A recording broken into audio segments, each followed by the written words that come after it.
and welcome to the AEW Dynamite review. We are the Dadley Boyz of What Culture. I'm Adam Wilborn, joined by Michael Hamflett and Michael Sidgwick, here to review everything that happened on last night's episode of AEW Dynamite. But before we get into it, if you're a fan of this sort of thing, make sure you subscribe to What Culture Wrestling on Apple Podcasts, Spotify, Amazon Music, and YouTube, where we do daily wrestling podcasts where we not only review AEW Dynamite, but also AEW Collision, Raw, SmackDown, the show formerly known as NXT 2.0. Pay-per-views, premium live events. We have interviews, roundtable discussions, and a roundup of the week complete with a very good quiz, of course, on Wrestle Culture. As I said, though, joined by Hamflett and Sidgwick to review last night's Dynamite and the go-home show ahead of All Out. Indeed, this was an iconic, mostly excellent episode of AEW Dynamite. I'm going to be a tiny bit pedantic about the big thing, but I think it was mostly brilliant, and I might even enjoy it more in retrospect. We'll get into it, but my God, I did feel alive. Usually I'm dead inside. Fairly memorable ending to this show. Indeed, iconic. Instantly iconic. I mean, the imagery was just sensational. Yeah, I had a few problems throughout, but mostly I had a really, really great time with this. And again, I have a new thing, and that thing is this promotion has some problems. They've, there's too many titles, certain divisions on clicking, etc., etc. Does not deserve to be this cold. It just doesn't. No. It's really, really great at times.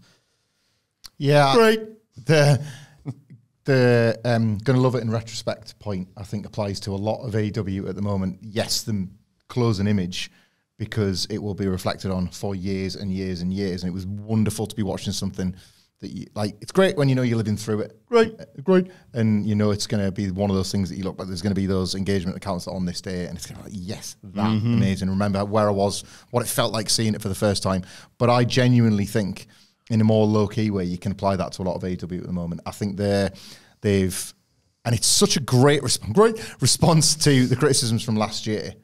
Two distinct and well-built cards with All In and All Out. And you could argue the week has been a benefit, but I don't think it's that. I think it's planning well in advance. It's planning in advance of Wembley that you also have, what is the city where All Out is taking place? Chicago. To think about as well. It's just something they should have thought about when they went big with Wembley in 2023, rather than just assuming you're going to do like a B show, A show deal with the biggest stadium event you're ever going to run. Yeah. It's so, like, we talk about this all the time with WWE now, but it's trust again. This is instilling trust in your viewers. Like, these pay-per-views and the quality of these cards and the way they've been booked is going to make you think twice about being like overly negative if initially Grand Slam doesn't look that great, or initially you're thinking, have they really got anything for Wrestle Dream? It's like, well, they managed to get two boatloads of things for those two. Yeah. So why should I worry about that? I completely agree with Sidge. It Feels booked. Wrestling tends to take longer. Crowds and money and like events and all of that tend to take longer to catch up with than the product themselves. We, for the millionth gazillionth time, watching those 1996 black and white Steve Austin vignettes, like, and you watch it, and to be out of context, we just think, oh God, yeah, you can see how they were making the millions. No, they weren't. The water coolers still weren't in the building. Like, that was happening before it got hot. Maybe that's where AEW is right now, because it does fit. Everything feels like it's clicking. Yeah, not to harp on Not the everything. point. A lot of stuff, yeah. Not to harp on the point, but yeah, so often we get asked this question of like, how do you fix AEW? How do you get AEW back to the ways they were? And it's like, You book it for 6 months. there's no magic. There's no thing that you do, and suddenly next week it's 1 million viewers and sold out arenas and what have you. It's you've said before, it's like turning a massive ship around. It takes a lot of work, but like you say, once you stick to your guns and you do things like the not Cruiserweight Classic, what am I talking about? The Continental Classic. And things like that, and like you say, things that really feel AEW. Yeah, you can see the effect that has, and it's just exactly, things will not even right because they're not wrong, but like they will just get back to arguably not where they were, but certainly improving. They'll get some of the commercial plaudits they deserve, because I think critically they're starting to get them again. Well, let's get into it, because the show opened with Daniel Garcia storming to the ring, telling MJF, get your ass out here so I can break your neck. But MJF is revealed, Danny boy, to be in the crowd with a glass of red. Says he didn't want to come out there and get in there with him because he didn't want to spoil breaking his neck on Saturday. So he's going to wait up there in the crowd instead. He doesn't jump people from behind, and he certainly doesn't do it while they look like an emaciated skinhead hooked on Ozempic. Good line. There were 2 really good lines in this promo. Garcia said everyone knows everything about MJF is a lie and is fake, from his tan to makeup to cover his acne to his trip to Turkey to get a hair transplant that didn't even work. Excellent line. Just a layer upon layer upon layer of that. It was really, really well done. Garcia said the fakest thing, though, of all about MJF is his love that he claims to have for AEW. He doesn't love the fans like Garcia does. He can get as many fake tattoos as he wants. The crowd won't believe him. Garcia, though, is obsessed with ruining MJF's life and making sure his loved ones suffer as well. If MJF can ever find a woman to care about him for longer than a year, marry her, get a house, have a kid, but know that every time you pick up that ugly-ass baby, you'll feel a tingle in your neck to your toes and you'll think about me, and your kid's going to ask you, were you ever a wrestler, Daddy? And you'll say, yes, I was, but Daniel Garcia ended my career. MJF stands up and applauds. Hey, you've learned how to speak. But you've got a lot of maturing to do. He didn't realize that when MJF dumped him on his head, MJF was doing him a solid. The fans used to love MJF, but they turned on him like rats when he got too big. You don't need their love. You don't want their love or to win championship gold. The more you rise in this sport, the more fans will want you to fall. I'll do you a favor this Saturday and make sure the fans don't hurt you the way they hurt me by putting you in a wheelchair. There's one person Garcia can trust, and I thought, alarm bells start going off, a bit like when you see Swerve say, lifelong goal achieved, but my...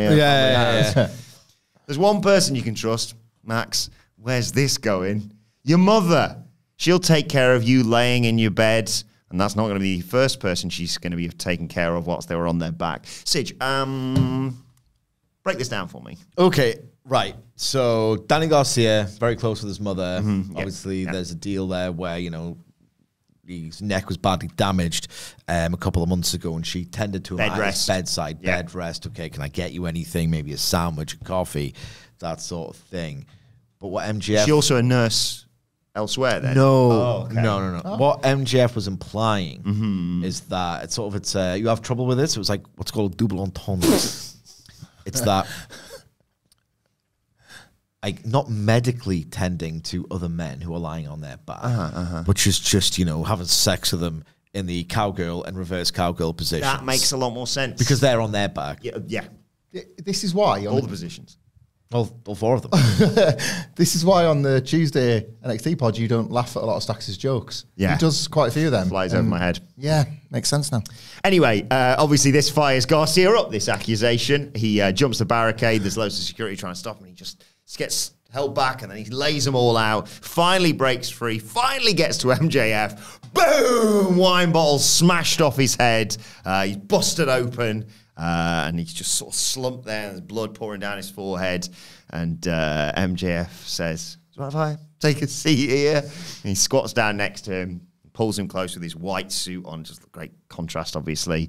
And he says, every man must go through hell before they reach paradise. You can thank me later. And he kisses the bloodied head of Daniel Garcia and stands tall. Brilliant opening. I thought this ended brilliantly. I had a few problems with it, not all of which were necessarily the fault of the performers and the performances. MJF is going for unnerving, unsettling, sinister. That works in terms of dynamics when it's contrasted with like loud and vibrant noise elsewhere. It's that quite loud dynamic, it works in music and it works in a wrestling promo where you hush, you say your words very deliberately, and then you start to scream and holler, and that's when the crowd comes up. I don't want to go full tilt on the houses are rubbish. The houses are rubbish, and it just looks... You can tell now when they do that, the opening shot of the show, it's sort of like zoomed in so tight on those tunnels. And then when they do a wide shot, it's like, just do half the arena, one stand. When MJF is doing unsettling and unnerving and sinister, I don't necessarily have an issue with the delivery, but it comes off as really quiet. It comes off really quiet. It needs that contrast. Otherwise, it's sort of highlighting just how small these houses are at the moment. So I think with it opening the show as well, Yeah. it was less ideal. Maybe I would have put some high octane action that we got later on, earlier in the show, so then MJF's words can appear more calculated and sinister and like unconscionable. And all of these words, in contrast to what has come before, it just felt like a really like poorly attended event in a company that's not hot. So I think as an opener, it didn't really work in the slot. But in terms of the way it was received deeper into the angle, the way it all unfolded, yes, it worked really, really well. Daniel Garcia had his best night ever on the microphone, and God damn it, he needed it. So that was the ultimate goal. Like, that's the thing. If you say, right, what we need to do was heat up this match and get Daniel Garcia feeling more like a guy who can have a proper stab at this main event role or this, like, feature role. I mean, it's completely worked. And the physicality was really, really strong, which is what you want on a go-home. You want a good omen for what the match is going to look like. You want to set the tenor and everything like that. It just felt like just all too eerily quiet early. I didn't like, again, the Garcia, I love you. I love all these fans. MJF doesn't, and I'm fighting for the soul of AEW, and I like AEW more. It's just become a real pet peeve of mine and a bugbear. So it has to be incredible for it to work. Otherwise, I do get that cringe, and I got it from Garcia. But that was the only time I got the Garcia ick. Elsewhere, I thought he struck a really, really good balance of, and MJF just platformed him for this perfectly, by the way. I think elsewhere, Garcia did strike that balance of he's witty, but he's not doing it like under the guise of a comic, you know? He just happens to be funny when he's pissed off and enraged. And MJF was really good. He knew when to put that line in. He knew when to lull Garcia in. And that's true to the dynamic. And it's not very often that people land shots on MJF verbally. Indeed. Well, they do. He just knows when to do it, you know? He knows when to build people up. Like, he's a great heel in that respect. It's not just how much heat you can summon or how vile you can be with your own promo. It's showing us your job is to make that guy look cool. And he does it, and he did it there last night. So on that very strict basis, he absolutely did a great job. I just think that AEW component wasn't necessary. Who cares about how much you like the company? This dude almost paralyzed you, you know? Stop talking about the company. Just in general, I would put that on the board. I would put that on the storyboard. Unless it's absolutely necessary, that's a new rule. Don't talk about that. It's getting a little bit, ugh. Yeah, I didn't think much about that other than when he mentioned the fake AEW tattoo, how funny it would be if it turned out that that was just like some sort of 3-monther and it was MJF just pandering. And he revealed take his boot off. Yeah, and it's revealed that it literally was a fake tattoo. And like that would just be a funny reveal. I would cover it up for that exact pop. Like a cool MJF. If that was him. He was just chasing the Triple H pop that night. Hey guys, I'm back. Where's your ring gone? Like there, and that was just. It turns out all along that the heel that we've got back was the one that was like lurking dormant. Otherwise, I thought this was quite bold. It didn't look bold because it just looked like a big night for Daniel Garcia to have, as Sidgwick points out, the best night on the microphone he's ever had, and MJF to have like another great verbal joust, of which he's had a million. But I think lying underneath this was a very nice reveal of the psychology of the match and the psychology of the dynamic there. And it was bold to do it because what actually happened here, the babyface landed a few blows verbally on MJF. MJF did what MJF always does, which is going to talk down to his opponent. And there wasn't the beatdown, the heat, wasn't some kind of setup all along. It wasn't sort of drawing him backstage where he gets beaten up by some heavies or something like that. It was just Garcia's youthful exuberance got him glassed. And that's going to play... It's true to the dynamic as well. This is what I mean. It's going to play into the psychology of the match and everything we've seen to this point. I, last week, flagged up that MJF didn't run in fear. He was being held back by security too. And at the time, I was halfway on it. I was like, that makes total sense with these two because you've got a clearly defined heel and a babyface, but MJF would typically be a coward. And he's not really backing down from Garcia here. And I think this week has solidified that was the right call because he's not going to back down in the match either. He's going to be a bastard and he's going to be a cheat. Like, he's glassed him. He's not had a fair fight with him. He's not just swung for him. He's used a wine bottle. But it's not yet doing what MJF would normally do, which is kind of cower. He'll cower when he absolutely has to. There's going to be a point in the match where he'll go to his knees and he'll beg off and I'm sorry and all that. But right now he doesn't want to because he doesn't want to sell out his dignity. He doesn't feel like he owes Garcia that respect, and that's going to play into the match too. It wasn't Garcia being Steve Austin and just like having to be like, there has to be some like really well-crafted plan to fool him. At the moment, Garcia is still young and slightly inexperienced at that level.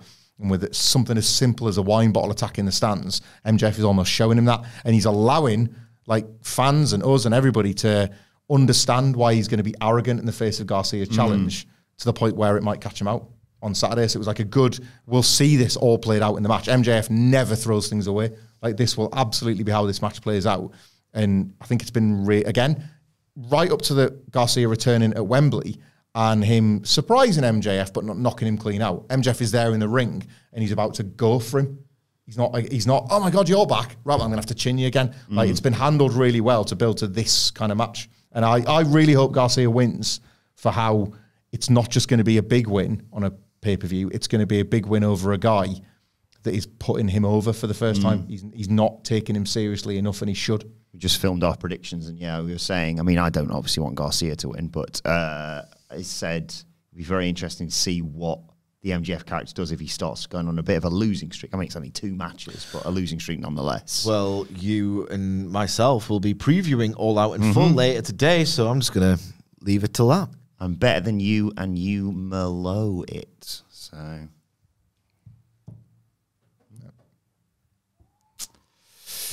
Renee Paquette's backstage with a conglomeration. So much for Ospreay summer. walks in, asks Kyle O'Reilly for some words of wisdom tonight, and Mark I feel like this Briscoe. angle really upped the Chianti. Hey! It's good. I don't know wines. Yeah, sorry. You wine man? I'm a Do you like wine? Nah. I just, there would be no point. Like, I don't get so much enjoyment out of it that I would spend the money on it. Not that much. No, You could get a good bottle of wine in Tesco these days. For how much? tenner. About 5-6 quid. Right, quid. $1.25 for a cherry Pepsi Max. Yeah, but you can't get drunk. Oh, that's fair enough, I suppose, yeah. I don't. The good, wine drunk's a good drunk as well. Today, there's different kinds of I drunks. drink it at weddings. That's about the extent of it. I'm not. Don't get us wrong. I'm not like a buff. I'm not a heavy wine drinker. The people who love wine drink it an awful lot. Yeah. Yeah. I've got a friend. Yeah, I've got a friend as well. But That's a Reddit Christmas is class. yeah, like with certain meals, a wine is just yeah. There's certain meals where if it's all paired nicely, you think, why don't I drink this nightly? A mate of mine, yeah, who's far more knowledgeable, a bit like you, but then about food than I am, brought some dessert wine, and I was like, "What's that?" And we had it, and I was like, "Oh, actually, this makes a lot more sense now. It's really nice." But I am bloody clueless. Well, yeah, I don't have any knowledge, but like when the moment's right, wine's good. Pour white and red together. That's how you get rosé, of course. That's the Spilled and ran the floor, you pour some white on it, don't you? And it cleans it up. Check Is that right? I don't know. Mark Briscoe does his usual shtick. It's brilliant stuff. I'm not going to try and recreate it here. Hyping up the match later. The word of the day was stupendous. That's how good the trios match is going to be. Everyone's amped up, except Orange Cassidy, who just stood there. Yeah. It's a funny bit of Orange Cassidy later we're going to get to. Kazuchika Okada versus Carl Fletcher for the Continental title came next. This was... Oh my God. Yeah, not Loved this. to disregard them too much, but far more of an over-delivery than what we were expecting. I was being a cynical bastard about this. It was class. Yeah, Don Callis on commentary as well. Early on, Okada went for the Rainmaker, missed, and Fletcher knocked him to the floor and hit a suicide elbow to take us to a break. Come back, Okada takes back over. An air raid crash neck breaker gets it for him. Hits the top rope elbow. Big old middle finger to the crowd. But Fletcher dodges the Rainmaker. Michinoku driver gets 2. Okada goes to the outside. But Fletcher's like, don't count him out. I'm going after him. However, Okada was playing possum. He spiked Fletcher with a DDT. Went to the apron. Tried to hit a tombstone there. But a thrust kick into a brainbuster on the apron connected for Fletcher. They both collapse onto the floor to take us to another break. When we come back, Okada running boots Fletcher over the barricade, tries a draping DDT, but Fletcher counters into a brainbuster on the barricade. Oh my God. Also hits a somersault dive and then goes into the crowd to celebrate whilst Don Callis bollocks his charge, basically. Fletcher does the Rainmaker pose when they come back, but Okada rolls through a backslide into a Rainmaker. He hits another, goes for a third, but Fletcher counters. Some great back and forth countering here.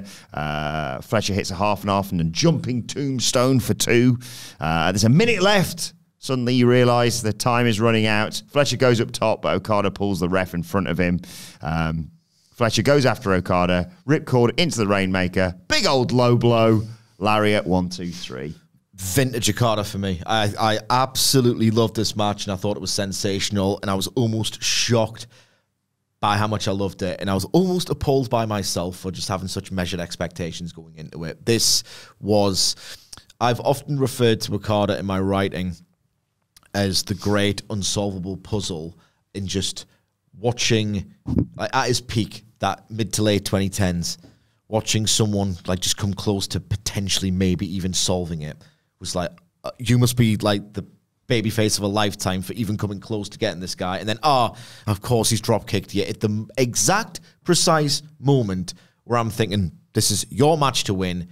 Every time, drop kick. That's why Balloons Okada was so ingenious, wasn't it? You've made yourself rubbish. And now people have half a chance. You still might win, but now they've got half a chance because your head's gone a bit. Yeah. Every single time, it's like, this is the one. Like, that's a drop kick. Like, you cannot solve this puzzle. And then this match was very much it wasn't a classic because, I mean, let's talk tiers here. I mean, it's up here. It's just at the ceiling, the tier. It was an excellent, excellent, excellent vintage. This is what you get. This is the most valuable Okada is. He can make a wrestler in any ring when he feels like it, when he's on form, when he's at his best. He can make any wrestler look like, well, they're the next champion, they're the next ace, they're the next star, they're the next best in the world. They're having the match of their life. Like, he's a genius. And I think it's got lost because the formula became a formula. It started to actually feel like one where it didn't once upon a time. And that was the genius of it. There was just this sense. When, by the way, they did the 19-minute, 1 minute left, yet again, do the counts. I'm a big advocate for every single AEW TV match, 5 minutes past. Yes. 10 minutes past. Every single time. This time, I'm almost glad they didn't, purely because I was shocked by how much this raced by. I don't think it dragged in the least. That's Okada, baby. I had no idea 19 minutes had elapsed. No. I knew it was like, I thought it was like 13, 14, 15. Yeah. No, I was like, oh. And then you think, is it going to a draw again? Because he's just had it with Claudio as well. And again, those Rainmaker counters, again, vintage Okada. Just that sense, that growing sense of possibility. Like, imagine what you thought. Well, imagine what we said. Recall what we said on the preview. And I don't think we were... Maybe I was being pessimistic, but I was being realistic at the same time. It's like, there's no chance he's going to win. He's just the new guy who they really like, but he's going to lose a lot. And it's a pattern, it's a trope, it's a device. It's not as effective as it once was. And then minutes 17, 18, 19 of that match, you think Fletcher's done it. At least I am. Like, and I think the crowd did as well. It's like he's at least taken him to a draw that's what I thought for a second match. And it follows good booking off the Ishii match. And I know it is very Tony Khan, but it's working. It is working. It feels like he's just one breakthrough win away from entering that main event bracket. He probably isn't. It's just too busy. But my God, it felt like it on this night. Obviously, technically, this was wonderful. A brainbuster on the barricade just wasn't wasted. Just didn't feel like something to do because it was cool and dangerous looking. It felt like he's getting the match of his life, Fletcher, and he might just bloody win it, you know? Just that growing sense of possibility and how that feeling was deepened by that wonderful series of Rainmaker counters. I just had so much time for this match. It felt like Fletcher wrestled with a lot of heart as well. A lot of what, sorry? Heart. I just had a wonderful time with this, being reminded of just how great the great Kazuchika Okada actually is. Yeah, they worked me on the draw. Genuinely, they worked me on the draw, and it feels like, to Sidge's point a little bit, it's not just on the quality of this match, although this match was great. It's the steady progression of Kyle Fletcher in spite of defeats. You could buy through the body of this match, let alone your own sort of headcanon, that he is... It's like that Takeshita arc that they did when he was a babyface. Exactly that. Picking up pieces from high-profile defeats. Look where that led him. Yeah. You know what I mean? Sorry to step on your dick. Because they've done this so often, Takeshita being the model, you should think, and in fact, this time yesterday, I did think, well, it's not going to go anywhere, is it? And yet in the magic of the moment of the match, I'm thinking, well, he's going to headline shows in the next 2 years. Yeah, this is what I've seen glimpses of against Ospreay. It didn't happen, but in kayfabe, you're supposed to think this is what he came close against Ricochet. And Kyle Fletcher, in every single respect, look at how he sort of developed himself as a singles wrestler, physically. Like the kind of his style hasn't changed, but it's evolved with his like physical growth and how he's tried to differentiate himself from the Aussie Open version of himself. Like this is the man. Is it just a haircut? He's got a much better haircut. I used to hate his hair. He looked like me when I was 10. Curtains, better haircut. They have curtains and mullets now. That's when I know I'm old. Like he's kind of being, yes, he's being a bit of a Will Ospreay tribute act, but Will Ospreay right now is like one of the most vital wrestlers in the game, and he was kind of... And went through the same process of like, he's great, he's flippy dude, quite skinny. That's it. So it allows you to think, maybe smartly, on Kyle Fletcher's part, that, well, I'm on that exact same path. And then it does play out in matches like this against someone like an Okada who knows how to bring it out of people as well. But Fletcher is increasingly becoming, like he's becoming a common denominator on the sly as well. And to Sidge's point, yes, we have seen this with probably too many wrestlers at this point, that you should know better, and you should maybe think, right, approach with caution. But I tend not to watch my wrestling that way. I'll buy in the moment, and I'll be disappointed when it doesn't work out in the end. Sidge, a quick question on Fletcher. I just thought there, because you're right, he's the flavour of the month right now, deservedly so on performances, obviously. Is there any chance that Tony Khan keeps this going with him, with an eye on the Aussie show in February? It feels notable. I think he has the Garcia run. DiCaprio thing. Garcia run in the CT this year. Ooh. Well, like Garcia was like given a chance of rehabbing everything in the Continental Classic last year. Like I think it's Kyle Fletcher's spot for the taking this year. Absolutely. I mean, he's getting the opportunities. They clearly love him. The fans are really starting to respond as well. But again, we've been here before. Garcia, didn't have the best 2024. It's only recently that he's getting in the mix. Takeshita is the worst example of this, and I think that's this what makes time last year. Yeah, and I think that's what makes it more. This match is even more impressive, given that you should know better. Given that they do this sort of genre back and forth, loser gets loads in defeat. We're 5 years deep into this. We are 5 years deep into this. This, honestly, at this point, has no right to work, and in many weeks it doesn't really. And yet, I was just so impressed by it, because it's like, right, we've seen this a million times and we've been burned. How has this gotten us over, and how has this instilled as much hope, not just in the result, but in the arc of Fletcher going forward? It's really, really, really hard to do, and they smashed it. Like, I'd like to think this sort of conversation is going to be received fairly by our listeners and viewers, and in good faith, considering how we started this podcast. But it is at the moment the problems or the perils of a kind of dysfunctional mid-card. Like the AEW mid-card for the longest time has just felt like the biggest section of wrestlers on the show. You've got that tippy-toppy crew. There's always wrestlers on the come-up, because there's always new wrestlers coming in, and then there's just this glut of mid-carders where nobody really feels like they're rising up. They can even win a 3-month feud or something. It hasn't necessarily propelled them. The belts are all fairly interchangeable in that mid-card, so none of them feel like it's the IC to the world, whatever.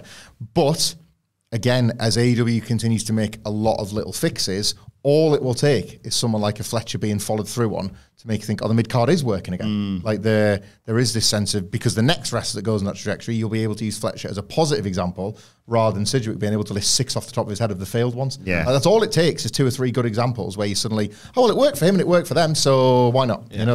But you need to get one of these right. Worth mentioning here as well, of course, that the Continental Championship is going to be defended at All Out in a 4-way.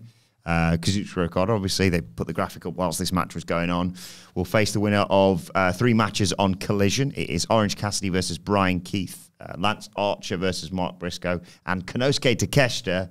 Oh, God. It's crashed. I can't remember who Konosuke Takeshita is facing on Collision. The Beast, Mortos. Oh, my God. Yeah, the signpost at the living out of that collision match, Who's going to win them matches? you had an idea. Then they basically drew the picture and told you the idea. Going into that collision match, which still will rule, surely, I would like to have had that 0.5% of doubt. Yeah. It was eradicated by this post-match angle. We also then saw video. Takeshita comes out. Yes, Takeshita comes out. I should mention all this. Yeah.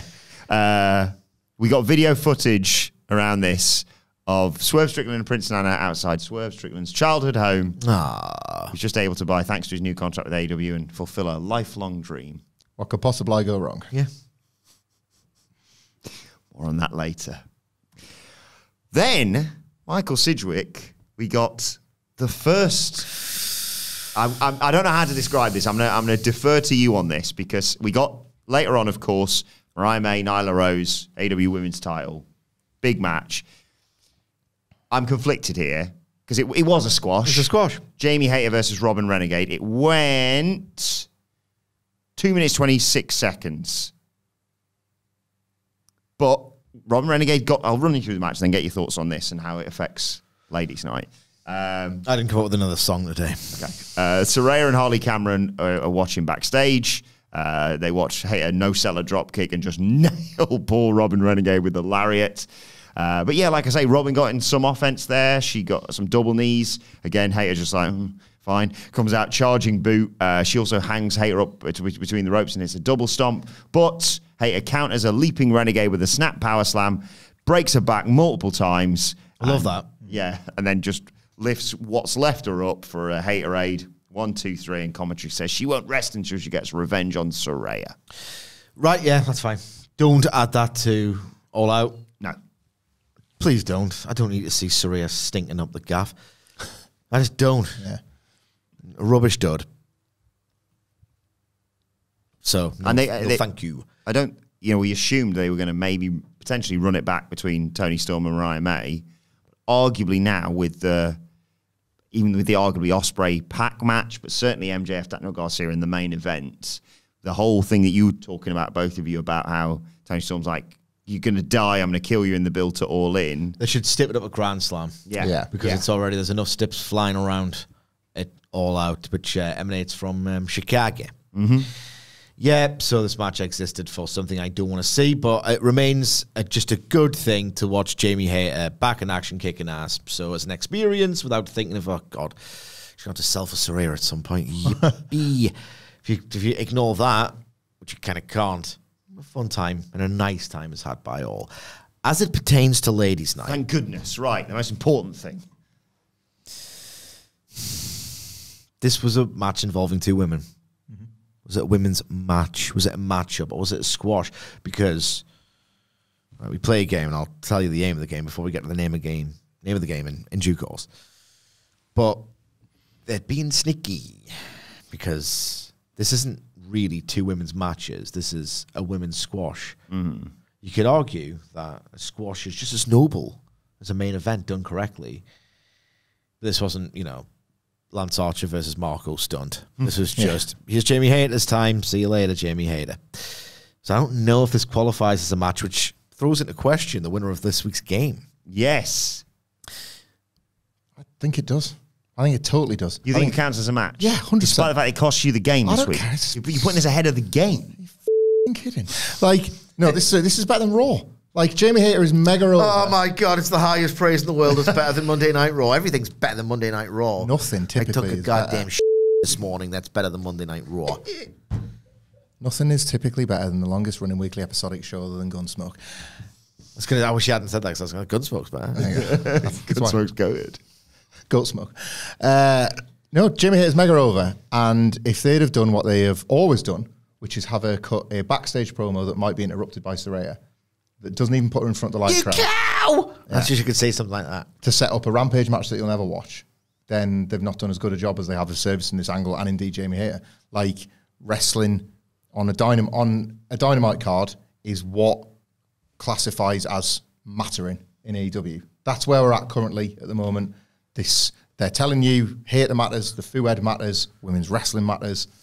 I want to give them credit. It's one of the 2024 success stories. Continues to be. Yeah. I will take losing the game. To put them over. This is a peep show, isn't it? You're overruling the coin. I don't know. I just think they deserve, like, we've been on them. Yeah. Like, This isn't the end of Ladies Night, just to clarify. This isn't like panic in your eyes. I mean, I'm celebrating. I'm behind a trophy. Thank you very much. But no, I don't think it's the end of Ladies Night. This probably does qualify as a match for the. I mean, in terms of very strictly about it, but putting it's better than Raw. I mean, God, it's a drinking establishment with one story, a low bar. Oh, that's nice.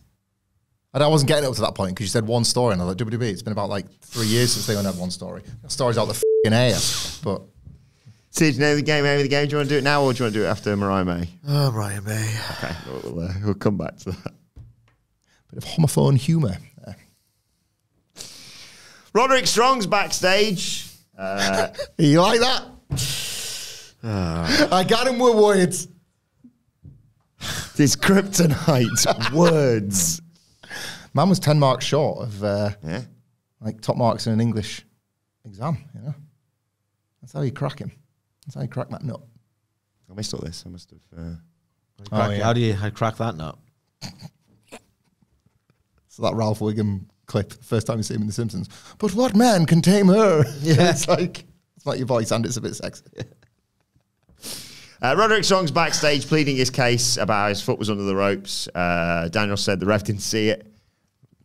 She stepped over it. Hook storms in and says, well, let's have a bare knuckle fight for the FTW title then. Strong said, I'm not wrestling in a dump like Milwaukee. I'll call my shot when I'm good and ready. Yeah. All out kickoff, probably 0 hour. I mean, Grand Slam. I don't think Tony Khan could burn through too many matches. He always seems to have just loads of mint ones. Which probably means that it's a really good promotion still. But I'm just happy with the 8. Personally, it all out. Happy with the 8. It's another real, I don't know, damp squib of a Hook program. I almost can't remember how Hook used to make me feel when he was fiercely protected. He needs to work every single night for 2 years. Yeah. He's still got that weird, doesn't really move like a wrestler, It's like we've just been talking about the booking of women's wrestling. That's kind of how they book Hook as well. He's got this belt. There's very little thought put into the interactions. So he's Taz's kid. He might kick my ass, but I'm not going to take him seriously this time because I'm different to all the other guys that didn't take him seriously and kick my ass. Maybe I'm going to win his title, but I'll lose it back in the end. They don't really put much thought into it. They just like him around. Yeah. I mean, we could start a new game. Hey, Dijak, take those stupid sunglasses off. We're inside. Hook. Watch. Come Tuesday. What's the Tuesday bit? Make the most of it. Get on money's worth. Yeah. Hope you're all right, Von, wherever you are. I know. I miss Von Wagner. Who is his manager? Robert Stone. NXT coverage. It's on the feed, I think. What was the NXT's worth checking out? Was it the preview we were guessing what meal Hamlet was eating? It was the Dynamite preview, I think. Dynamite preview. I've had some very positive. It felt very NXT, if that makes sense. I've had some extremely positive feedback on my choices, Kel Surprise. I did see this, yeah. It was trending on social media last night. When we talk about what I eat, and it turns out people love it. What a shock. More of a man of the people in Oasis. Eating my chicken in a train station. I really fancied it after we talked. My chicken. you know, I can't wait for on the subject. I ate my food by the train line. Not sure about that. On the subject of the show, a little food diversion. I'm free to eat whatever I choose. It gives him the blues, but I want it. What about cholesterol? I'll worry about that tomorrow. Eating in the bushes, more like. So we'll do a little food, a few minutes on food. Yeah. People seem to respond. A few minutes on food. We've had some good... the type 5 on food, yeah? We've had some good, feedback. Yeah, feedback. You were thinking it. You were thinking it. I was like, I've just had eating in the bushes. I'll leave it. Years ago, I'm really anticipating the winter months because it's stew season. And what I love it's like a hibernating animal. I love stews to begin with, and what I like most about them is that you can have a night off the day after. Yes. Because if you make enough, I'd do like a big old stew with homemade roast potatoes. And you know what's a really good convenience food? They always get mashed potato right. Like microwaved mashed potatoes. So the next night, hire up. Bye. Nicholas is away. Yeah, Nicholas. Just heat up your stew on your little stove burner. Oh, is that what that was? That's good. Whack it in the microwave, the mash, and it's like you've got enough Yeah. time to just relax and unwind the night after. It's one less job to do. So I love stew season. Now, years ago, I found the best stew of all time. Absolutely incredible. Ox cheek. Ooh. Braised in red wine, sherry, and stock, and like cinnamon sticks and Why I'm looking to peppercorns, look at him. and all of this incredible, wonderful I love, stuff. I love stews. I don't think I knew how the juice happened. What? You just said my mum used to make stews, Juice. but I don't really eat them now. Like I was just thinking about, you were talking about it, and I was thinking, where does the liquid come from in a stew? Like I genuinely didn't know. Just put some water on it. He's pouring Tropicana on it. I'd never stopped to think, and then you were like, so it was like red wine. Never made a stew. Nah, I never made one. I haven't had one in about. I don't think I've ever made one, to be fair. I would eat. I've chopped up the vegetables for it. I had an Irish stew about 6 months ago, which was really nice. It's time to play the game! Time to play the game!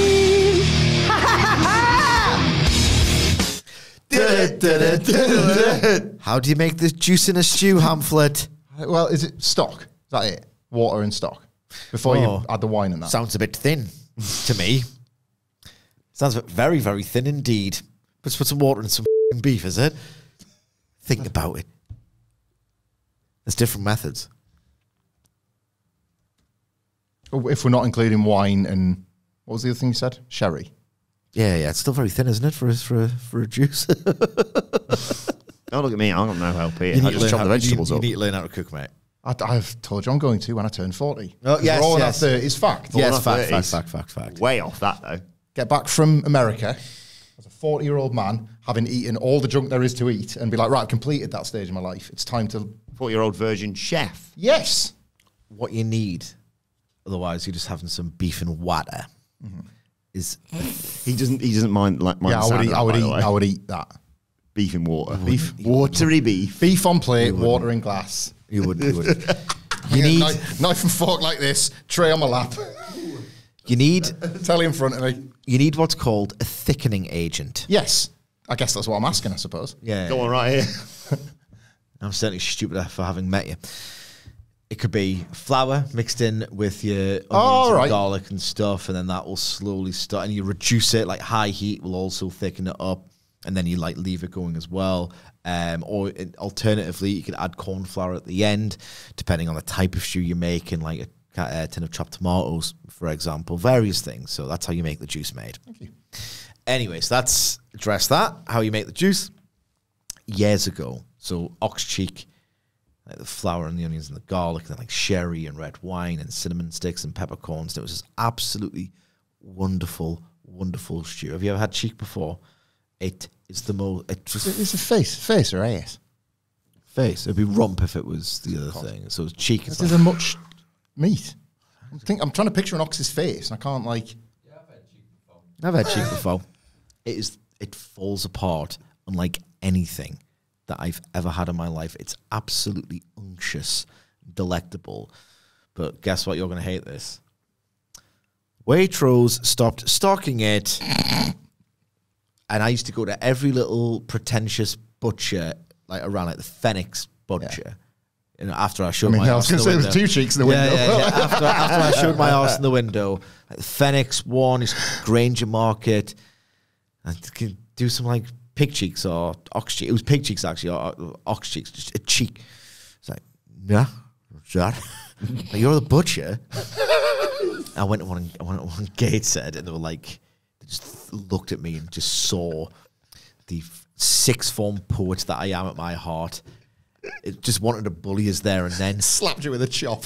Just wanted to bully me there and then. And they actually said to us, we don't do anything like that here. I was like, meat? it's a butcher shop. So I thought, right, okay. I was like looking at online options. Get it delivered. It's like I got a cheap guy. It's like, you know what? I could just get some bloody dice steak or whatever. That's not the same, but whatever. Marks and Spencer has come through. Thank you very much. So I can't wait for it to get cold. Goodbye, summer. Would you order that out then? If you saw cheek on the menu, that'd be... Without a doubt. Yeah. Without a doubt. It's like the white whale. What's your budget stew meat? Not just any, just basically like... Because I think we had stew a lot as a kid because I think it was like throwing stuff into it. Just go to waste. That's one of the benefits. I mean, that's a luxury of a stew that I'll make in the winter months. But usually, just go to the supermarket. I probably should go to a butcher, but go to a supermarket just for the diced steak things, the little squares. Just look for the one with the most... the biggest yellow sticker. No. Look for the bits. Like, get away from lean. Look for the bits with the biggest amount of like fat going through it because you want. That's what melts and makes it tender. Right. You want the tough. You know, the more luminous red it is in the supermarket. Yeah. Get away from that for a stew. You won't taste it. It'll melt within the juice, mate. It will melt within the juice. Anyway, what was next on the program? Maybe like 5 years time, I'm going to be rewatching these and using them as like recipe videos. Let's watch Jamie Oliver. That's where I got half of it from. But his Dynamite takes a crap. Marina Shafir arrives to the arena. Beating up turkey twizzlers. We just do not get along. Beating up backstage personnel, chucking them into cars and stuff. Was that word he used to say? Packer! Yeah. Fletcher Ricardo was Packer. Mox walks behind her. Walks up, walks up to the Young Bucks and Jack Perry. Says, I don't care what they say. You're a sweet kid. So Jack Perry. Ah, interesting. There's lots more. Ooh. Yeah. I'm going. And like the big angle later on, and the beatdown and the match for Saturday and Darby Allin on the horizon, got me interested in this Moxley thing. They come down to the ring. Well done. Well done, AEW. Ruffling their hair like he was ruffling Jack Perry's. Death Rider theme for Mox, of course. Oh my God. Obligatory. 2019. Mox gets on the mic, wonders if Darby Allin is somewhere in Milwaukee G1 did tonight. Things to me. A few years ago, he wrestled someone no one had heard of. He slept in his car and he beat the piss out of him for 20 minutes. On that night, he realized that kid was special. Darby Allin walks his own path with reckless abandon. He respects that. That's not something he's entitled to. Moxley's an impatient man. He doesn't want to apply pressure. He doesn't want to make him. He just wants to talk. They mysteriously just leave again. Thought this was a really good presentation. Again, I thought Shafir, I don't know why. Like, you know when Lance Archer would do his thing in New Japan? Because there were like young lions actually situated around ringside, so it made sense. Then they did it in a Rampage main event. It's like, you've just made up some guys for the beat up and it looks a bit silly. Why were security guards just instantly swarming towards Moxley and... Good point, yeah. You know what I mean? Weird. They could have just... could have just chinned Evil Uno or something. Who would... Oh. You know what I mean? He would be there. He would be there. He had a dark match. Hi, guys. Can I just check your names down on this? Oh, God! I'll give you a generous reason why. Generous towards the booking.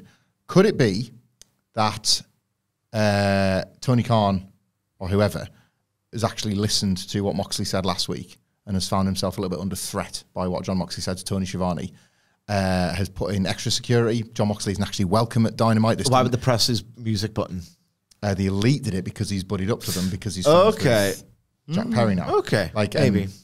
He wasn't particularly welcome. He wasn't advertised. He wasn't, and this sort of, after last week, this just felt more like an invasion. Okay, you know what? Let's go with that. Let's go for now thing. Let's go with that. Let's go with that. Either way, contrived or not, Marina Shafir kicked one of them really hard and it looked cool and she looks like a force to be reckoned with and that was great. And again, I really like the material of this promo. It's like, why him? I know that the answer is really, but because he kind of gave you it. Is it partnership feud? Or just feud? Or how's this all going? Why him? What specifically does he want from him? We know he respects him, but what does he want to align with him for? This is all really, really promising. It's got the feel of something that Mox has been penning for quite some time, and that's reassuring to the viewer. Darby Allin, with the Bryan match looming, this couldn't feel any better timed as well. Because didn't like the repeated references as Blackpool Combat Club. So I thought we were done with that. Well, but that feels like it exists as a contrast, doesn't it, to the fact that Moxley's just electing to take himself out of it. Yeah. But I like that that's theoretically at least going to put Moxley in the middle there, but then he's clearly going to offer his help to Darby, which shows no loyalty to Bryan. There's deep lore here as well, because was it not Darby Allin rejecting Taz's advice that led to the formation of Team Taz? Darby Allin is a man that carefully chooses who he takes his advice from, and he chose to take it from Sting. So if he doesn't take it from Moxley, Moxley will see that as a slight, and that can be the start of their thing. Marina Shafir with Moxley, like, should just embarrass Chris Jericho, because you're watching a weekly learning tree. Yeah. Like, clearly how she walks, how she moves, how she strikes, the whole deal. Moxley has loved her work for years and seen what nobody else has really seen, and is now putting his money where his mouth is, really, with his character. Yeah. And 2 weeks in, it's the best she's ever looked in AEW. Looks a business. Yep. Aside from what came next, have you seen who Chris Jericho's starting a feud with?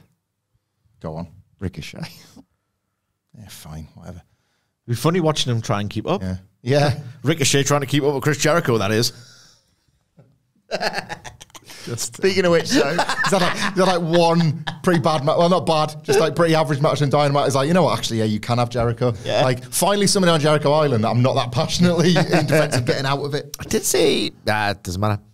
speaking of Chris Jericho, though, So you shouldn't have signed. At the time of the rumour, didn't I? You did. yeah, You sure did. You weren't excited. That one little boy that was never excited. Renee Paquette is backstage and learning tree. He brings up his $7,000 jacket that Orange Cassidy ruined 4 years ago, and we see the footage. At the footage, and they realised, oh God, that looks bleak. That's when we were sequestered in Daly's place. That's wild how bleak it looks now, when at the time it was my everything. Yeah. I want to Put over Chris Jericho. put over Chris Jericho. It's got good chemistry with Orange Cassidy and good comedic timing. Do you know what was really good about this? Well, yeah, Jericho says he yeah. never forgets. Brian Keith's going to get revenge for him, and then Cassidy walks in and says he'll make it easy. If Brian Keith beats him on Collision, he'll give Jericho his $7,000 in cash. Can you tell him for me? I Stood right there.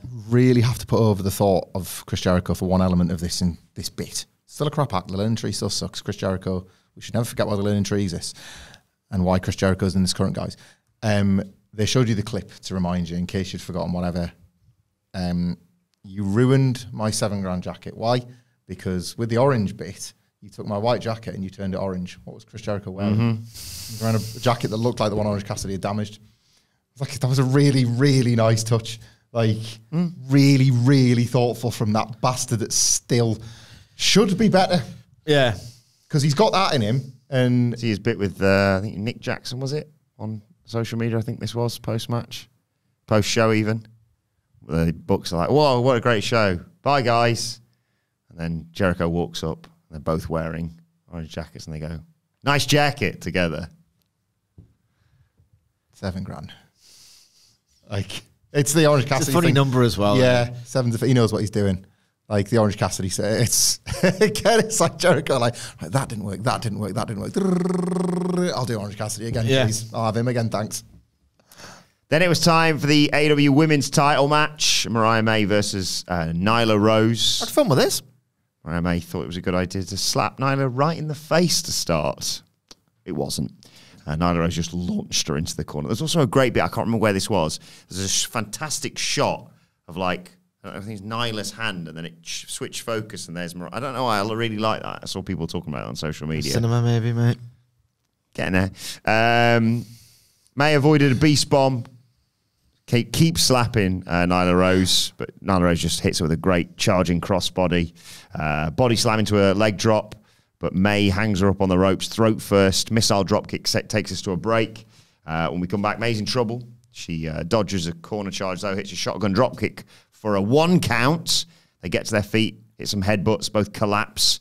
A German suplex after they take turns charging into the ropes, stacks up May. Love a Mariah May German suplex, mate. Corner splash connects. May gets hit with a lariat for a 2 count. Escapes the beast bomb again, tried a crossbody, but Rose rolled through into a power slam, but May wisely rolls outside. It was all a ruse, though. She sweeps the legs out from under Nyla Rose on the steps and hits a running knee. Demands a count out, but Nyla Rose just makes it in at 9. but gets hit with a charging knee in the Storm Zero for the 1-2-3. Mariah May retains. Just a fun TV match. No drama, but some really cool spots. Not a spot fest, but just some really cool moments sprinkled throughout a match I'll never remember, but in the experience of watching it, I went, that's funny. Oh, that's brutal. Then it ended. Yet again, a really reliable first defense against Nyla Rose. It's why the best possible version of Kane. Yeah. I always find it really interesting to see a wrestler. Just when you thought there was no possible good version of Kane, because he's the worst of all time. Mm-hmm. I'd like Luke Gallows in a perm wig. That's better than real Kane. That's better than real Kane. Better than real Kane. Blue Kane, better than real Kane. It's blue. Only just. Green Kane, DX Kane. God, Photoshop Green Kane. Yeah. Photoshopped Green Kane. Photoshopped DX Green Kane. That's better all. than Glenn Jacobs. Yeah. Hey Kane, you didn't just say yes when you were in DX, did you? What did you say? Suck it. And I thought that was Born in the Fire. No. It's always interesting when you've had a character that's been so involved. It's big and it ain't made of plastic. Unlike the Kane masks, which are available outside. $10. Gotta respect the business. What about masks now, yeah? That man can't sell no Titan bikes at WWE shop. Yeah, it's always interesting seeing a character that's been so involved in one story for so long, suddenly nowhere near it. Obviously, it's not over. You know, there's more to come with the Tony Storm thing, but it's like that Punk Dustin Rhodes match. A lot of reasons to love that match, but one of them was because he's just back in the wild. Yeah. MJF is taken care of. What's going on? And this is Mariah May has got to have this sort of separate coming out party now. There will be another Tony Storm match. She'll probably win it, or even if she doesn't, sooner or later there's got to be a what's next for what is basically the first time in her entire AEW career. It's always been Tony Storm.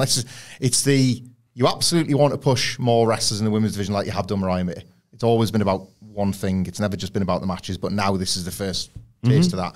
And it was solid in that regard, but it was hurt for me. Probably even more than the MJF, Daniel Garcia, I think it was hurt by the lack of noise. It's not her fault. It's not the booking's fault. It's just there are times on these shows where the lack of audience reveals itself, and this was one of those for me a bit. Yeah. I mean, no one bought Nyla Rose is going to win. No. Yeah. So it probably is the booking, to be fair. I just quietly The matchmaking, yeah, because the Mariah May character has been so well looked after. Yeah. But this was, of course, the second women's match on this show. Name of the game. Aim of the game is to identify to the hour, minute, and second the first time you hear the first note for the first woman to appear for the only women's match on Dynamite, with the idea being that we want to just put in bold, italicize, and underscore. Hang on. Bit of a problem here and a bit of a goddamn pattern. And the problem is this women's division has been marginalized for 5 years. Some pretty cool gains in 2024 notwithstanding, there's still an issue of parity here. And you're thinking, well, why? Yeah? Why is there no issue of parity? Why is there an issue with parity, actually? And you're thinking, could it be the sense that they feel like, because the Wokes would kick off otherwise, that you have to have women's wrestling on the show. And it feels more like an obligation than a passion project. And you're thinking, well, this is a bit cynical, Sige. And it checks out because there's usually only one proper back and forth match on the show 5 years in. What's going on there? And why don't you hurry up? Well, I will. I'll hurry up via a jingle. And I will jingleize what I perceive to be either AEW's cynical thought process or the standards and practices at their Warner Media. Because if you look at Honor Club, maybe there is some passion in Tony Khan about promoting women's wrestling. So wherever the blame may lie, we want to point the finger regardless. And we do that with a jingle. And you think, how can you possibly jingleize AEW's thought process? How can you neatly capture that which they are trying to get away with? Easy. Don't worry, guys. When the women come out to play, the main event ain't too far away. That's the aim of the game.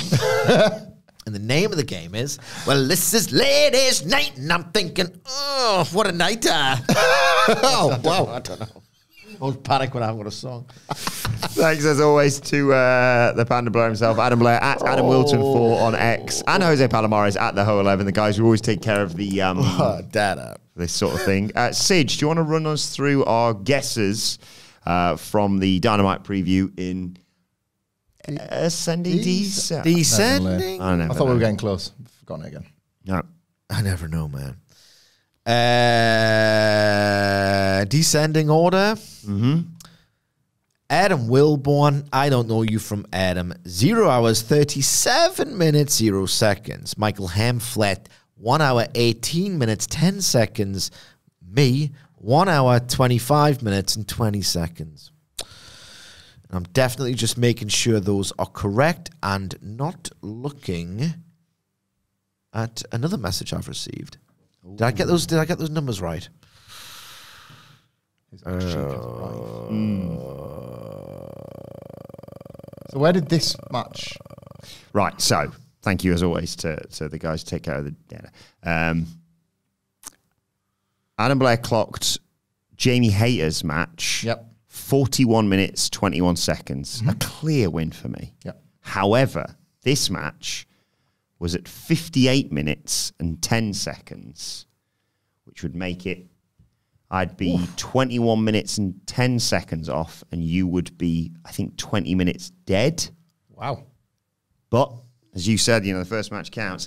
So another win for me.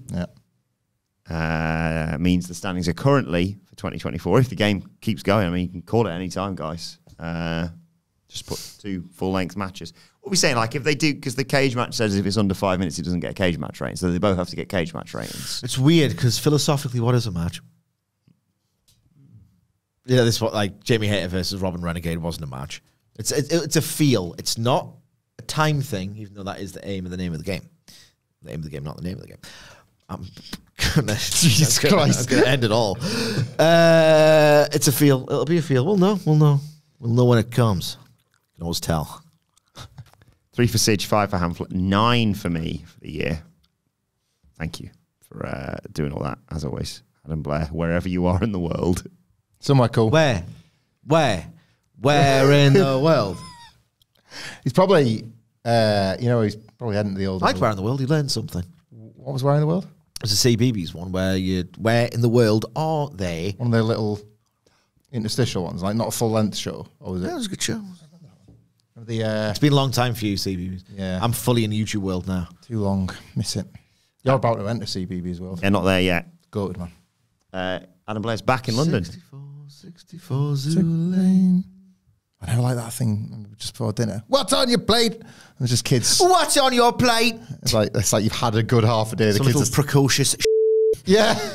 cooking his own tea. Aye, what's that? Avocado on toast. What? Where's your Cocoa Pops? Then again, my kids are starting to cook and stuff now. So They cook better than Hamflet. honestly, can you crack an egg? Yeah. Right, okay. No, he's just Can't do anything with it once it's it's smashed. yeah, well, I his hand. don't know what I'm going to do with it once it's cracked, but I can do the cracking bit. Yeah. You know who else's kids are starting to cook? The Rocks. True. All right. No. One of them. No. Adam Blair is back in London. She has left the oven on. So she looks like half the time, doesn't she? Adam Blair's back in London until Saturday. 7 cooks. He's back. That's just the WhatCulture team, isn't it? So I used to get the comments all the time, isn't it? I remember that. Yeah. I'm a paragon of masculinity, so I'm not sure what you're talking about. Adam Blair's back in London for 6 days. 6 days. I'm Until amazed Saturday. he's not all Which that. is 3 less than... 9 days. Correct. And people say this podcast got too gimmicky. Yeah, Deonna Barazzo. They don't, actually, which is a worry. No, some of them do. Do they? Yeah, I've seen it. The Texas Bull Rope match against Thunder Rosa was supposed to be a magnum opus. It wasn't, but it doesn't mean she's done making art. She's only just begun. She's having a glass of wine as well here. And she's going to face Hikaru Shida on Collision on Friday. And if Hikaru Shida wins that match, Sidge, and then takes that We're going momentum- to start doing this in WWE coverage, just so you know. Just so you know. I think you could nail every single result, just so you know, when they bother to announce matches. Stand up for the AEW. Okay? I'd forgotten Deonna Purrazzo existed. Yeah. But that's what this is for, right? Yes. But we are in the I women. like that. Don't do that to me. Yeah. It's good, effective. Good heel. We are in the sort of women's section, though, because then out comes You look like you belong. Look at that. You look like you belong near women. Look creepy as hell, eh? TBS champion Mercedes Money.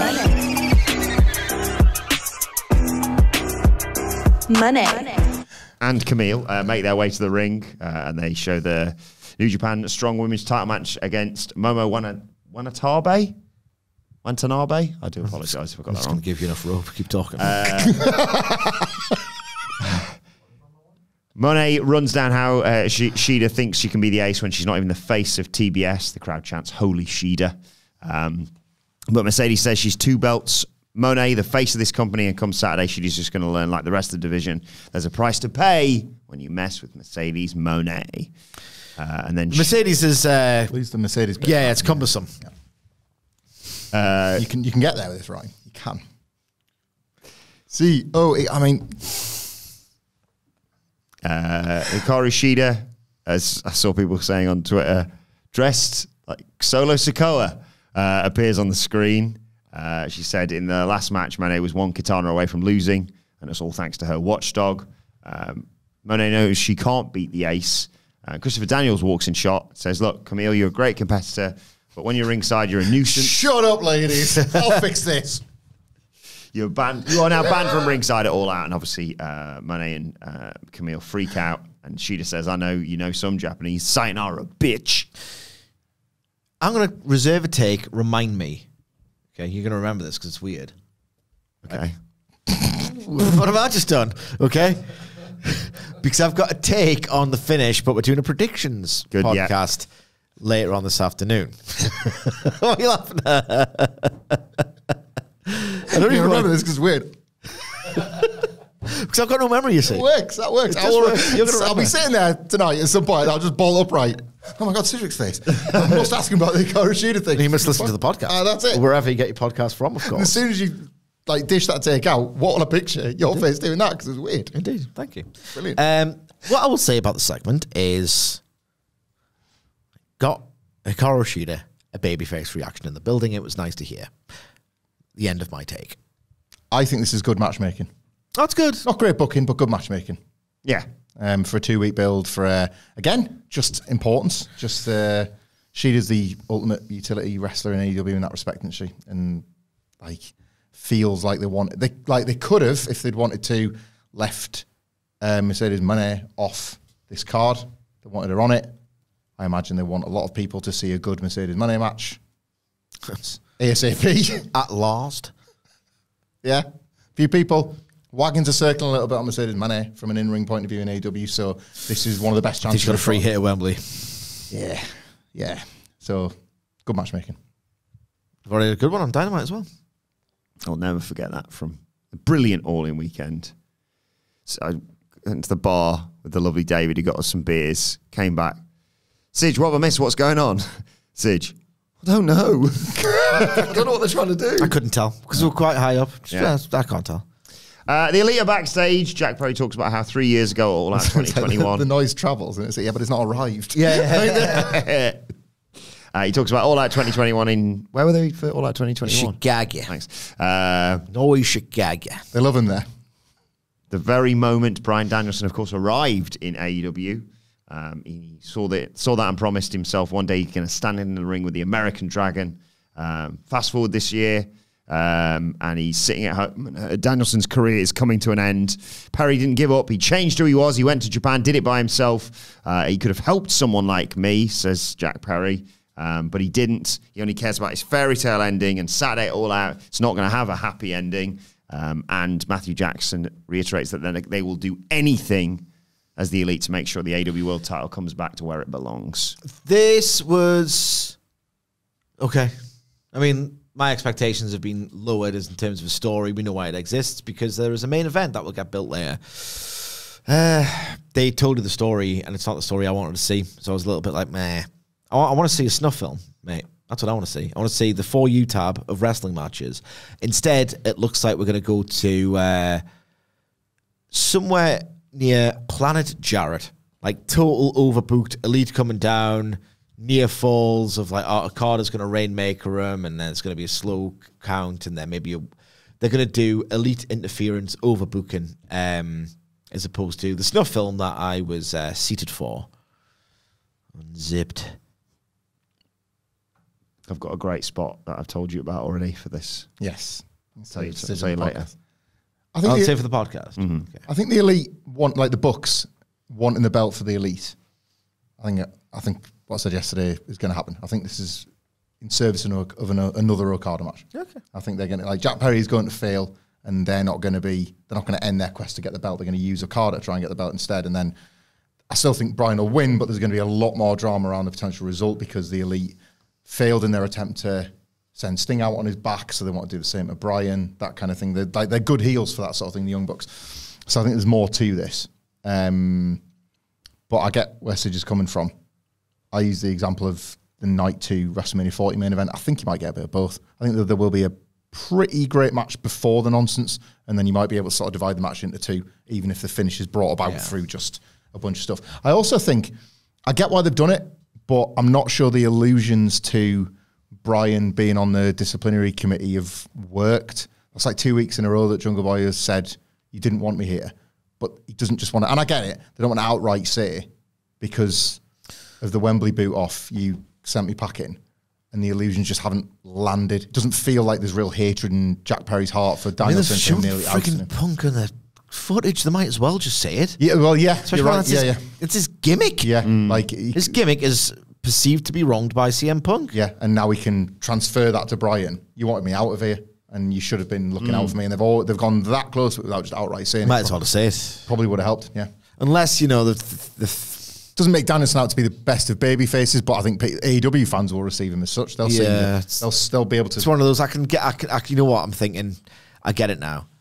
Like, it's another layer on this Danielson Perry story. Why not allude? And maybe they just don't want to be direct about it because it is time to just get over it. Yeah. But it's weird because Jack Perry's character has to exist with He's CM fighting for a Punk. title in Chicago, and that's part of the reason why, isn't it? Yeah, they might as well have just gone full tilt, in which case. They do, yeah. If they do CM Punk Perry, do illusions every single week, why can't they? Yeah.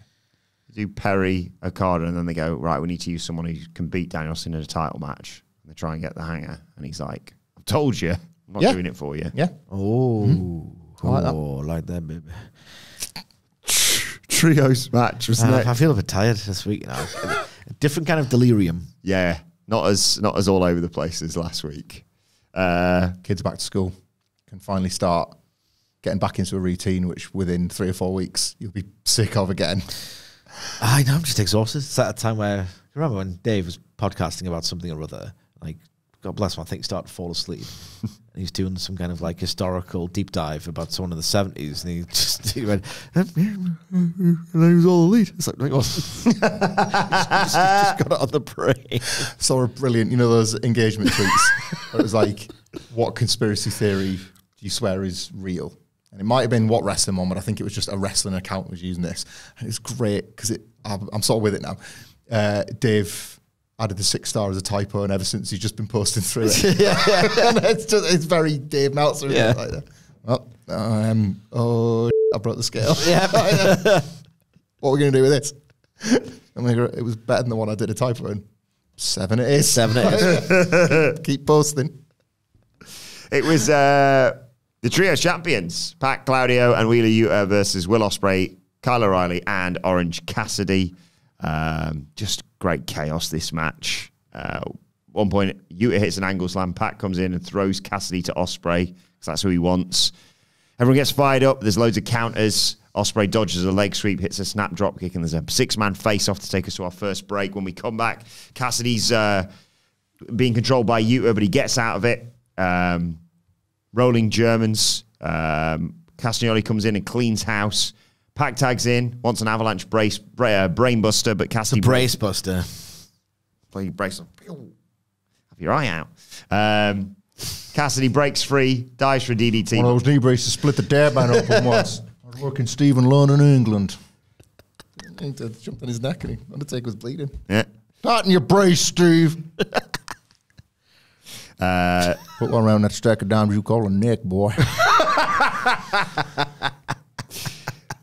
Pat caught Cassidy with an overhead throw into a brutalizer. Ospreay breaks it up. Castagnoli comes in, sends him into the barricade. Yuta and Castagnoli hit a fastball special, but O'Reilly breaks up the pin. Metal around those knees and elbow got done on his dick. I love putting done in there. Hey, Rattlesnake, don't think you're too big for Wrestler's Court. I know you got a crate of beers for the boys. Bring a crate of Steve Weisers while you're at it. And yeah, right, Kane.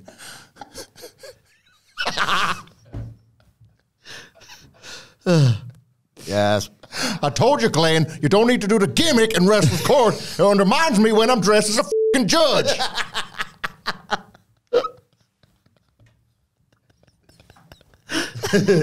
Thanks for my wig, Bradshaw. I feel like a real QC. Yeah, when he wrestles court in England, it's got like barristers and The powdered wigs. There's a Pac Ospreay face-off. It takes us to another break after O'Reilly flies in.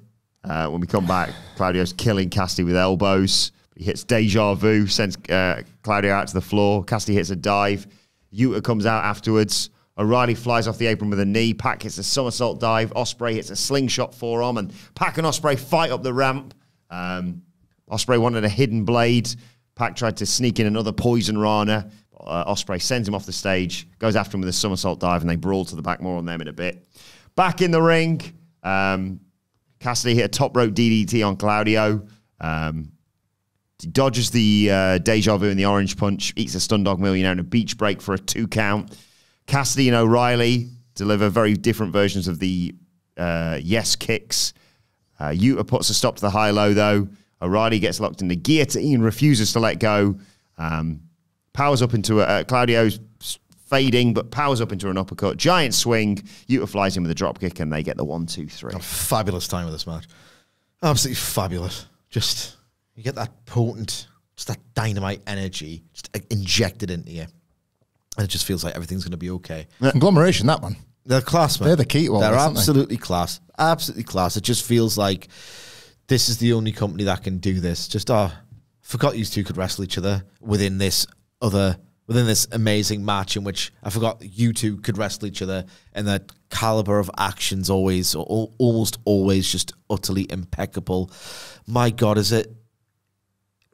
I've told you before, I love recency bias, okay? Because it makes you feel alive, and you can just change your opinion later on if you want. Who cares? Enjoy recency bias. It means you're feeling alive. It's a good thing. I genuinely mean that. That's the best bump I've ever seen in my life. That Pac DDT bump. Yeah, it was great. How does it get better every single time? The first time he did it, it was double treble goated. He looks like he's broken his neck, man. It's like, how do you move your body like that? Yeah. He's a freak. He's underrated. Yeah. I know. It's as wild as it is at this point into his career, this deep into his like run as a mainstream North American wrestler. I rewinded it 5 times. I wanted to see how the sausage was made, and then I couldn't focus on how the sausage was made because it kept popping all over again. Well, with Pac, he'd go to a Gateshead Butchers. You would, I? He kicked my head in if he saw me around.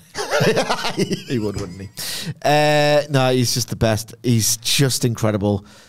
No, he's better than just incredible. He's Pac. He is a freak. He is unbelievable at what he does. Bastard. The bastard versus the asshole. I mean, this is just so great. And I haven't even touched on, you got just enough of Pac and Ospreay. We're just like doing like those, what they call those handstand things? What, the handsprings? Handsprings. Yeah. Oh my God. That was enough to me. I was like, here's some money for the pay-per-view. I cannot wait for that. That's going to be incredible. Incredible. Oh, yeah, and AEW's a gift at its best. It's just a gift. after all this at Pac, as they brawl backstage, Brainbusters will onto a travel box thing. It's always good when AEW is the exact opposite of WWE, which is trickier because a lot of people like WWE at the moment, and that was never a problem in, say, 2019 through to 2022. But so just sort of hit upon something there that this match gave you. Like, Triple H's deal is, think about all these matches, and we get excited about this all the time. Because I've definitely shown you that he will eventually fight him, she will fight her. Think about it, but I'll get there when I get there, mate. right? And that's what's the cool thing about the way he books, if you like that sort of done thing. good and ready. Yeah. Tony Khan surprises you with them through either a graphic or a match when you kind of didn't see one coming. And it's like they're both effective because they're both like, oh my God, a little glimpse of that. The singles match can wait for another day, but I've just had a minute of it in these types of matches. And the conglomeration are great for that because all of them individually have a bunch of cool matches you would like to see. So whichever version of the team are out there, you're getting that sensation in the middle of a match rather than just that moment of, down the line, they're going to fight them. You're getting a bit of both. It's a really nice thing that he's got with this stable that we haven't really had in AEW for a long time. I think that was the original idea of the BCC, probably. Yeah. And it never really materialized. He's got it here. Yeah. Post-match then, the Elite run down to attack. Jack Perry grabs a chair. They hold Brian. Claudio attacks. Yuta fights back. In the end, BCC manages to clear the ring. Jack Perry looks like he's going to get his head kicked in, but the Bucks pull him out of the ring. Claudio grabs a mic and says, you kids just made the biggest mistake of your life. Lately, he's been in the mood of collecting gold, and now that he sees with them those 2 tag titles, hey, we've got nothing to do All Out. I don't, neither does Yuta. How about us versus you for the tag team titles? And then Bryan Danielson says, as for Jack, there's a lot of people sick and tired of all this crap. And he guarantees one thing. I genuinely thought I think your line was better, obviously. But he said, this Sunday, Jack Perry's going to get his flipping head kicked in, except he didn't say flipping, obviously. Should have said you're going home in a f***ing ambulance. There's a bit of a, like... That's right. We tore into this was nowhere near as bad, by the way. Nowhere near as bad. We tore in, and had a lot of fun with it, guys. Tore into the production gaff with the Brothers Young Vets last week. There's a little bit of that because the Bucks were like, we know what they're like as characters. They were being arrogant because they had the distance. They were going, all right, yeah, fine. And kind of like, was like, well, Tony Khan has told us it doesn't matter what the Bucks think. He's booked it. It's official. Yeah. It's like, they seem pretty cool with it and they can book it themselves. Yeah. Right? They do that sometimes. You're a bit like, come on, guys. Just have a quick chat. End it. Yeah, end that as well, yeah. Right, main event time. The contract signing for Hangman Page, Swerve Strickland's steel cage match at All Out. Sorry, the Pac and Ospreay interaction backstage. Oh, yeah, you mentioned that. I didn't get your thoughts on it. Just that violence. That is sheer, like... And screaming in his face. Just like... I think I like... William as well. Yeah, I think I like the Bastard Combat Club. That was what I was wanting to say. Like, I like this version way more. Like, he's their mate. I get it. I will say, I liked all of these builds individually, but it's all ultra-violence all the time. And I understand that you have to escalate it on the week before the pay-per-view. But if you were to watch this, you'd think you were in for some kind of Extreme Rules-esque show. Yeah. Like, maybe they could have built, especially when you're going for this main event angle and you're promising that kind of main event at All Out, maybe they dial back the use of proper, unhinged violence elsewhere on the show. Not that it matters. I mean, this got the desired reaction, didn't it? Yeah, there's a table and the contract set up. Tony Schiavone brings out Swerve Strickland and Prince Nana. You still need to send me the data. Yes. Thanks, Swerve, for agreeing to no physicality. Brings Still out need to do your job. Hangman Page. I'm going to get rid of your swears first. But there's no Hangman Page out there. They try replaying his music, still no Hangman Page. But we see Hangman Page on the screen. He's there at the childhood home of Swerve Strickland, of course. And he knocks on the door. Whose house? He said, I'm not going to give you the satisfaction of signing a contract to a match we know is going to happen. You slipped up. You showed the world and me something important to you, your childhood home. I can envisage your mum walking around on the dirty floors whilst your dad tells you to shut the hell up so he can watch the TV. Knowing the man that you turned out to be, I bet your father didn't love you at all and regrets having you. What a wonderful world it would have been if Swerve Strickland had never been born, he says. And it sounds like he's pissing all over the floor, but he's actually soaking the house in gasoline. And he sort of says, you already know what's coming. Much like you sitting outside my house and watching me take my pregnant wife to the hospital, there's got to make a choice between hate and success, vengeance and peace. But for me, it's not much of a choice. They're all one and the same. For months, I've been telling you there's been nothing more that I want in life than to burn your world to the ground. If I couldn't have been the one to take the world championship from you, I'm glad to have helped let it slip through your fingers. This Saturday, I'm going to take your pride, your dignity. You're going to be begging for my mercy and my forgiveness, which I'm not going to give you. The night is long and time to say goodbye. Not for Page, but for Strickland. Say goodbye to any chance of holding the AEW World title again. Say goodbye to your health, career, joy, and happiness. While tonight you get some practice. Tonight, you can say goodbye to Swerve's house. And he sits in the chair, pulls out a match, drops it, and the flame rushes behind him up the steps. The house, but not just bursts into flames. He has a beer. There's the shot that's everywhere, of course. The crowd chant, "This is all arson." That's very good. Very good. And, yeah, very nonchalant for how big that fire was behind him. But what an ending angle for Dynamite, and what a go-home thing for All Out Siege. This is very, very, very heightened in a way that if it wasn't done incredibly well, would sort of trigger my pedantic, it's a crime, senses. It was so effective in the building, and it ultimately created such an iconic visual that it just bypassed my dickhead brain. Ultimately, that's what it did. I will say that this, in the storyline and in my reaction to it, mirrors that first Hangman Page looming over the Swerve Strickland looming over the crib, in that at the time you could argue hokey and illogical, and now it's developed this sort of mythology and this brilliance through the incredible character work and progression character-wise of each man, in that I would have cut a shorter promo. I would have had the promo be a little bit shorter. The longer it went on, none of this matters, because the image of Hangman Page having, I think it might have been a whiskey, or an alcoholic beverage, a toast, in front of the house is like one of the hardest iconic shots. It just instantly looked amazing. Just that picture, much like the house, will be burned in your memory. It doesn't matter. But my experience of watching it was, yes, I understand you wanted to get in the brilliant, you wanted to brag about the foreshadowing, basically, of I will burn your life to the ground. Brilliant, the Swerve's house stuff. This is all so perfect in that beautiful AEW detailed way. It just felt, and it's fine because it's all very heightened, this. It does feel like a graphic novel of a storyline. I refuse to say the other word, cinema. It's very heightened. It's just not that good yet, is it? But you shut up, man. But you can believe that these characters would do these things to each other. You just have to get into a different frame of mind for it. All that's great. The detail, how they've led to this moment, it's all impeccable. The visual's great. When I was in the experience of watching it, as good as some of the promo material was, I would have just gone a little bit shorter. I might have had Page not say a single thing. It felt more performed. And again, it's fine. This is all heightened. It just felt a bit performed the longer it went on. That visual is $1 million visual.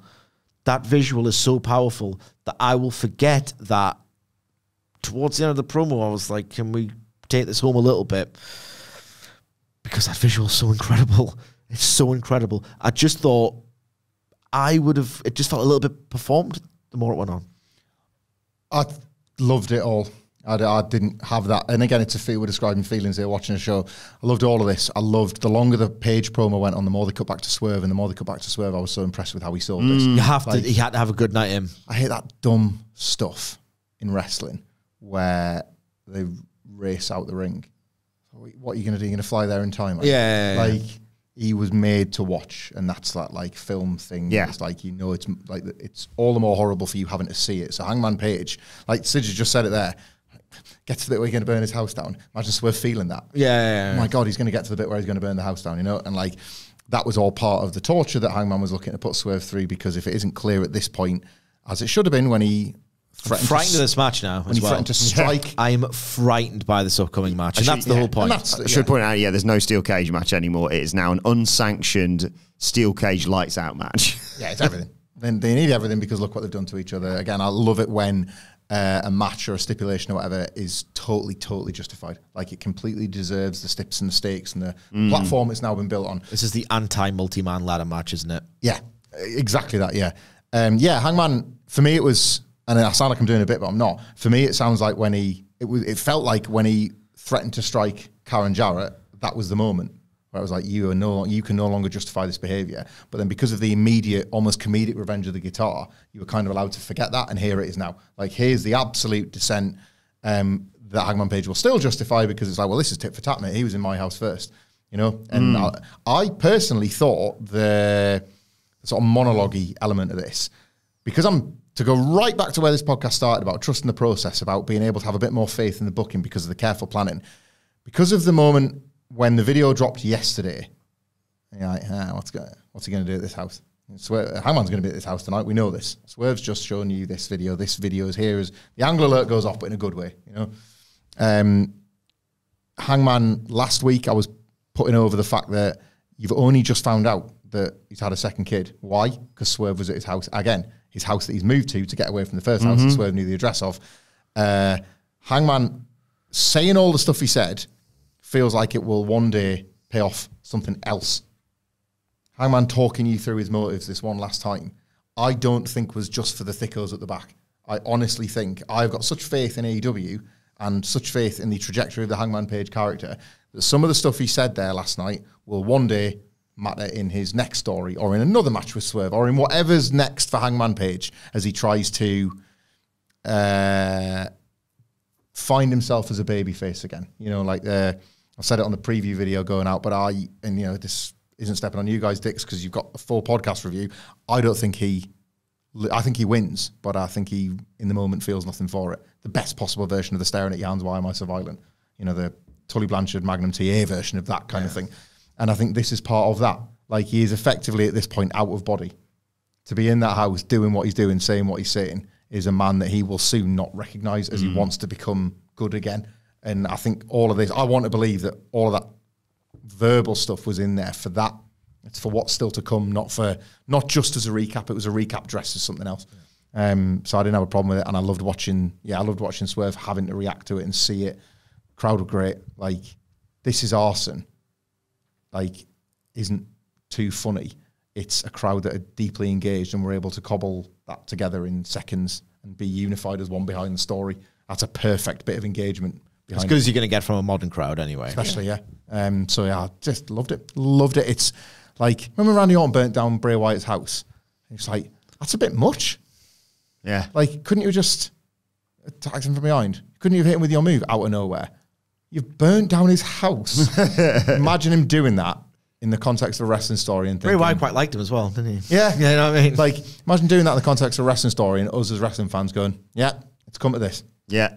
Like, you've got to do a lot of work to get to that point. Amazing end of the show. Hell of a go-home angle for All Out. Let us know your thoughts on AEW Dynamite in the comment section below, or on X at WhatCultureWWE. Watch there. You can follow all three of us. You can follow Michael Hamflett at Michael Hamflett. Follow Michael Sidgwick at Sidgwick. Follow me at Adam Wilborn. Follow us all at WhatCultureWWE. As I said, follow our brilliant producer at It's Adam Nicholas, and subscribe to WhatCulture Wrestling wherever you get your podcasts from for daily wrestling podcasts. As Sidge mentioned, we'll be doing a preview of All Out a little bit later on today. But for now, this has been the Dynamite review. My thanks to Hamflett Sidgwick. Thank you for joining us, and we will see you soon.